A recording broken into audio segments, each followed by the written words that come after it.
Have you ever noticed this strange paradox? The louder you try to be heard, the more invisible you feel. In meetings and relationships, even on social media, the more we explain ourselves, the less people truly see us. Isn't it strange? We live in a world obsessed with noise. Everyone's posting, proving, performing. But in all that sound, how much of it is real? How much of it is you? In Zen Buddhism, there is a truth few dare to live by. The deepest growth happens in silence. You don't have to announce your healing. You don't have to justify your becoming. You just need to realign quietly, inwardly, intentionally, because sometimes the most powerful thing you can do is stop talking and start listening to your soul again. So let me ask you, have you ever grown more in silence than in validation? If that question tugs at something in you, you're exactly where you need to be. Let's begin by uncovering the hidden cost of always trying to be seen. 1. Stop explaining. Zen freedom from justification. Why do we keep trying to convince others of a life they were never meant to live? Explaining might feel like clarity, but often it's a cry for permission.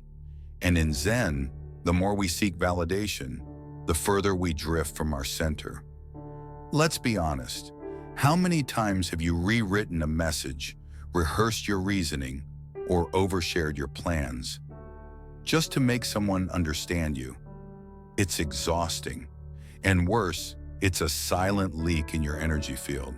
Because every time we explain ourselves from fear, we aren't clarifying, we're negotiating our worth. In Zen practice, silence isn't about withdrawal, it's about containment. When you stop justifying your path, something beautiful happens. You start trusting it. Neuroscience quietly backs this up. When we over-justify, we unknowingly activate the amygdala, the brain's threat center. We interpret judgment as danger, and suddenly we're stuck in a fog of stress, reactivity, and doubt. The body doesn't know you're just explaining. It thinks you're being hunted, and clarity disappears. Psychologically, explaining is rarely about confidence. It's about rejection prevention. It's a shield. We defend our dreams like fragile secrets instead of honoring them as sacred truths. But here's the twist. The more we explain, the more we attract the very doubt we fear. You think you're convincing others, but you're broadcasting your uncertainty. Now let me share a moment from my journey. Years ago, I was in a workplace that drained me. Toxic leadership, constant justifying. I was always explaining why I needed boundaries, didn't want to gossip, and preferred quiet contribution over flashy optics. It never ended. Until one day, in a rare moment of stillness, I just stopped. I didn't argue. I didn't over-explain. I wrote one clean email, said thank you, and walked away. No grand exit, no performative post, just silence. And within weeks, opportunities I had been chasing for years started appearing, gently, naturally, because I was no longer asking for approval. I had already approved myself. As Zen teaches, the bamboo does not beg the wind to pass, it simply bends, rooted in silence. And that's what I want for you. You don't need to audition for a life you already own. You don't have to convince anyone to believe in what your soul already knows. The more sacred your dream, the less explanation it requires. The next time you feel the urge to justify your dream or your boundary, pause. Take one breath and ask, who am I trying to convince and why? You'll be surprised how little needs to be said when you stand fully in your energy, because peace doesn't beg. It arrives quietly when we no longer perform for it. Next time you're tempted to explain your dream, pause instead. The silence might speak louder than your best reasoning. Now that we've quieted the noise, what if we redirected that energy inward? Let's explore where your true focus belongs and how to protect it like your most sacred resource. 2. Focus is the new power. Silence builds strength. What if distraction wasn't just stealing your time, but also your soul? We often treat distraction like a minor annoyance, just a productivity glitch, a bad habit we'll fix tomorrow. But the truth, it's something far more dangerous. Distraction is a slow leak in your spiritual container. It drains your energy, your clarity, and your ability to listen inwardly. And the most haunting part is, you rarely realize it's happening until you feel completely depleted. In Zen, there's a teaching called Ekagata Chitta, the one-pointed mind. To focus is not just to concentrate, it is to return, to reunite with your essence. When the mind is scattered across 20 tabs, 100 apps, and 10 opinions, there is no space left to hear the soft truth within you. Have you ever tried to pray while checking your notifications? It's like trying to hear a falling leaf while standing in the middle of a marketplace. People don't burn out because they're weak. They burn out because they never truly stop consuming. We are overstimulated but undernourished, and we call it being productive. I remember the exact morning it shifted for me. Instead of grabbing my phone the second I opened my eyes, I just sat. 15 minutes of stillness, breathing, feeling, no goals, no input, just being. And what shocked me wasn't the peace. It was how loud my thoughts were once I stopped drowning them. It was like finding a radio station I didn't know existed. And what happened next? My decisions became sharper.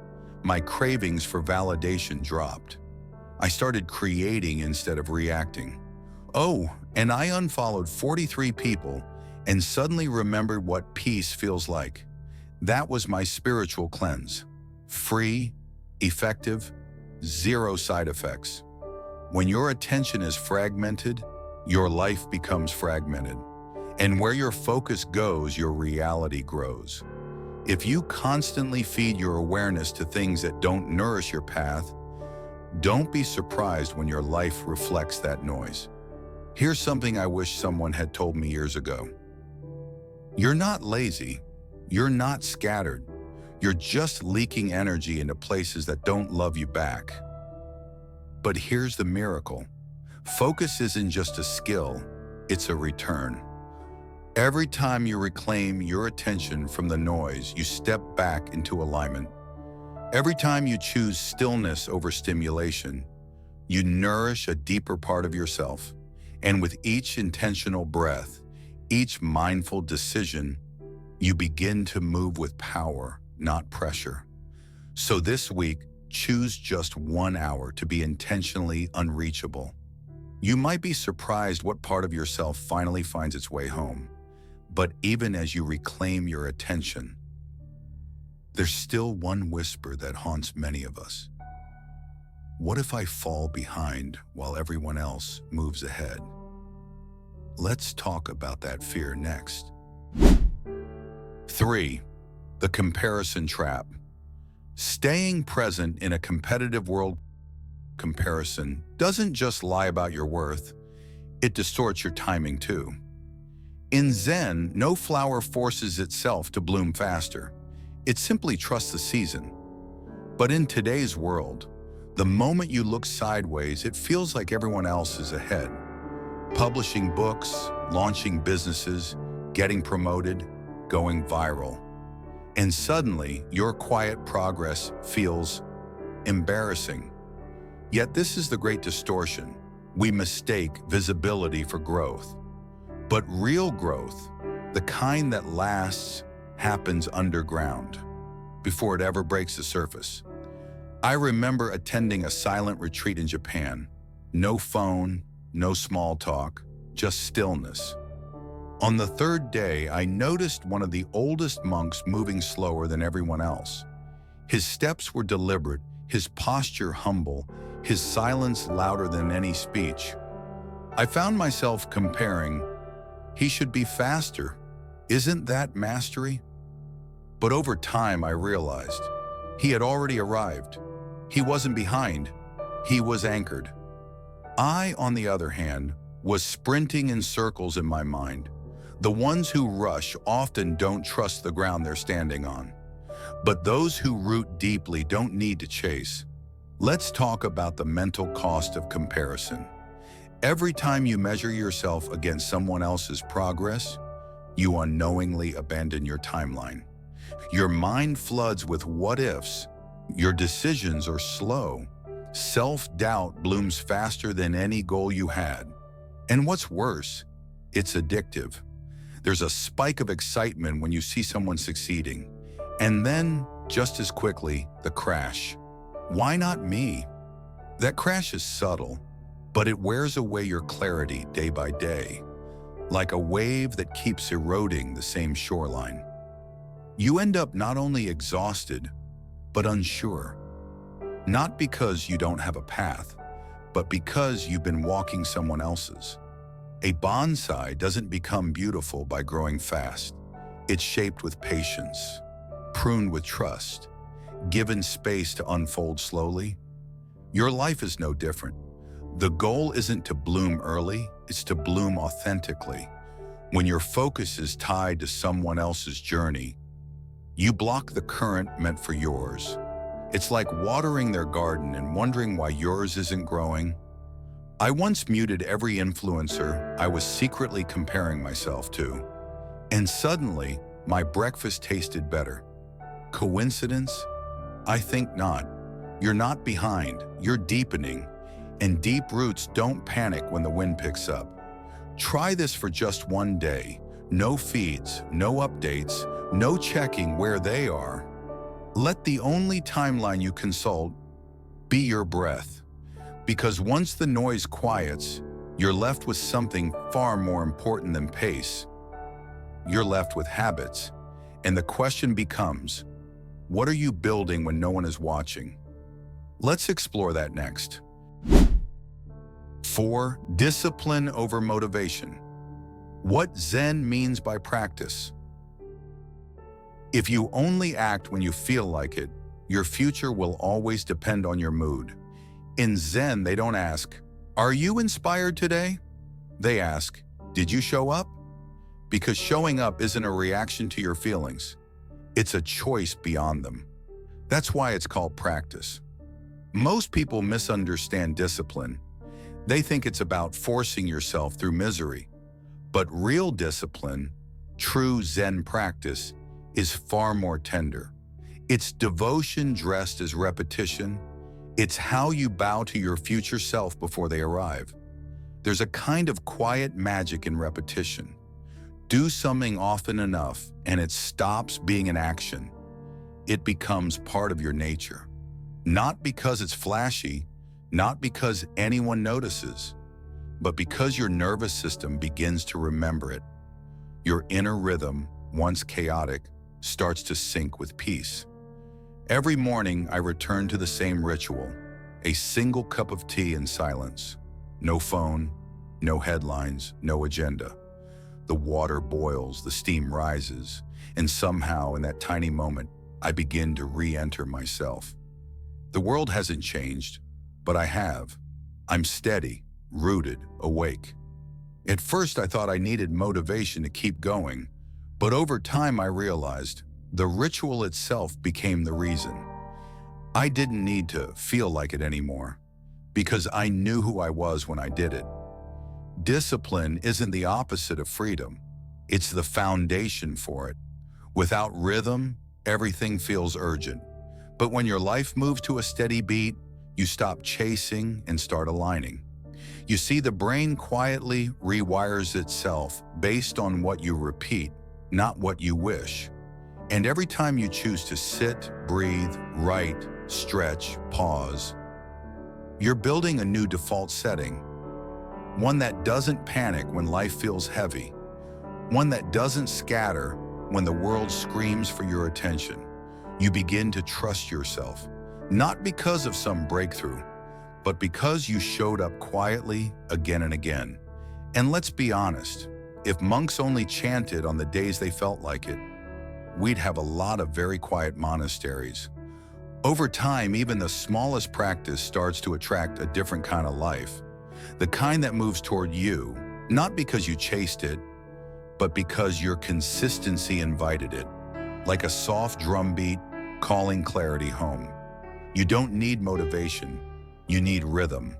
And rhythm is what makes your life trustworthy. Pick one small ritual, make it yours, 5 minutes a day, 30 days straight. Let your devotion, not your feelings, lead the way. Because when discipline becomes sacred, silence becomes more than just stillness. It becomes your source of power. Let's explore that next. 5. Sacred silence. How stillness creates inner authority. You don't owe the world your updates, only your presence. In a world addicted to reaction, silence has become a radical act of self-leadership. It's not passivity, it's precision. In Zen, silence is where clarity begins, not as an escape, but as a pause before aligned action. If your life feels noisy, if your energy feels thin, it may not be because you're weak. It may be because you're leaking your power through words that never needed to be spoken. Sometimes the strongest thing you'll ever say is nothing. There was a moment burned into my memory when someone challenged me publicly, unfairly. My body wanted to fight, explain, and defend. But something deeper whispered, "Be still." So I didn't clap back. I didn't craft the perfect reply. I simply stayed silent. And within that silence, I found something even more powerful than being right. I found my center. A few days later, the situation unraveled on its own. No force, no words, just alignment. That's the thing about silence. It doesn't announce itself, but it shifts the entire room. And when practiced regularly, it starts to rewire how you show up. You respond slower, but more clearly. You stop chasing closure because you no longer rely on noise to feel complete. It turns out that the more still you become, the better you are at knowing what actually matters. Your brain begins to clear. The emotional fog lifts. You make decisions not from pressure, but from presence. And it's strange. You become more decisive not by reacting faster, but by listening longer. Honestly, some of my biggest growth moments came from not sending that text.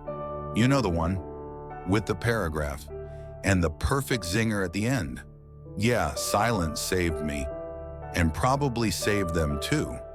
There's a softness to sacred silence that makes space for everything. Grief, joy, wisdom, intuition. You stop trying to win arguments and start winning back your energy. And in that stillness, you become magnetic. Not because you're loud, but because you're tuned in. Silence isn't hiding, it's choosing. Choosing to value your energy more than someone else's opinion. Try it tonight. One full evening. No talking, no explaining, no noise. Just an observation. See what surfaces when the world goes quiet. Because once you've tasted your silence, you begin to realize mastery doesn't come from noise.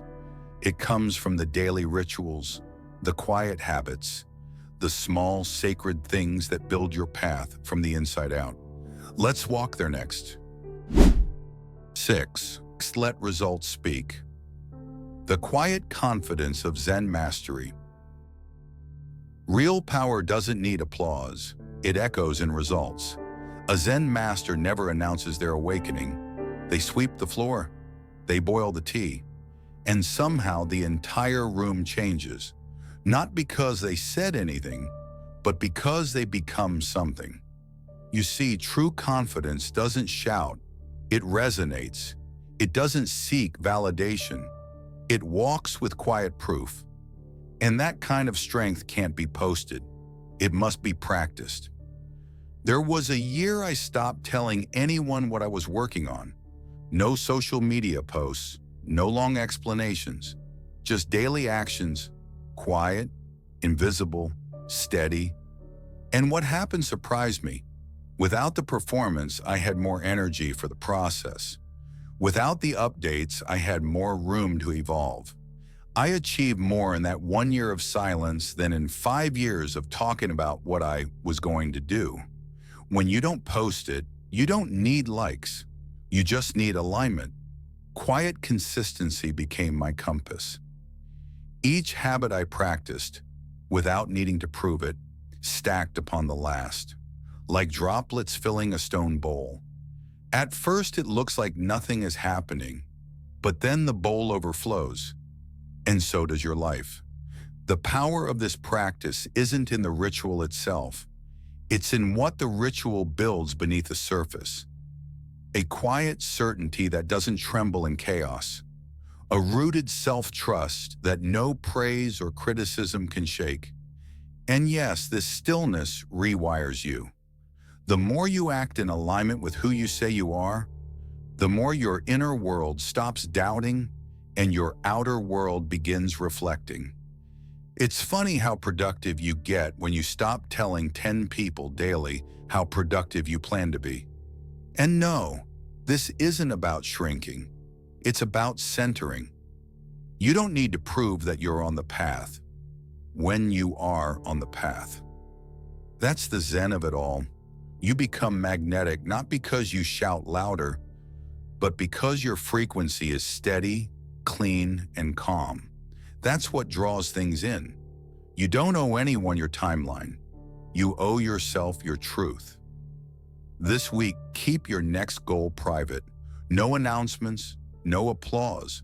Let your quiet actions speak in full sentences. Because once you stop providing, what grows next is unstoppable. And it doesn't just change how others see you, it changes how you see yourself. Let's move into the final shift, where everything begins to align from within. 7. Energy is your currency. Protect it at all costs.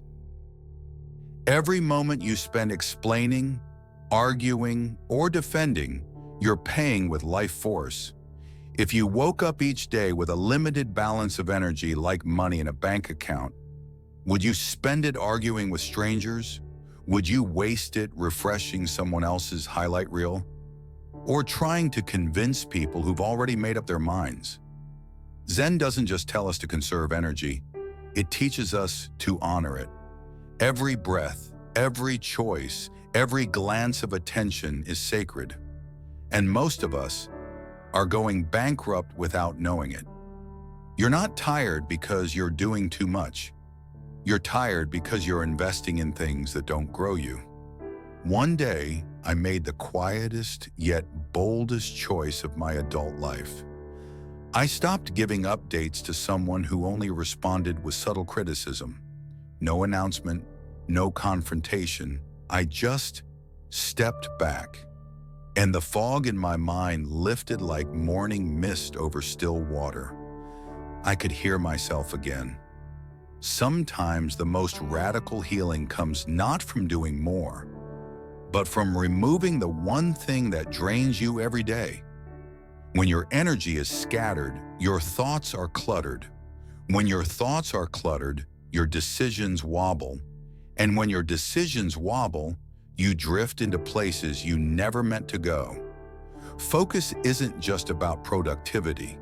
It's about protection. The most centered people aren't the ones doing the most. They're the ones leaking the least.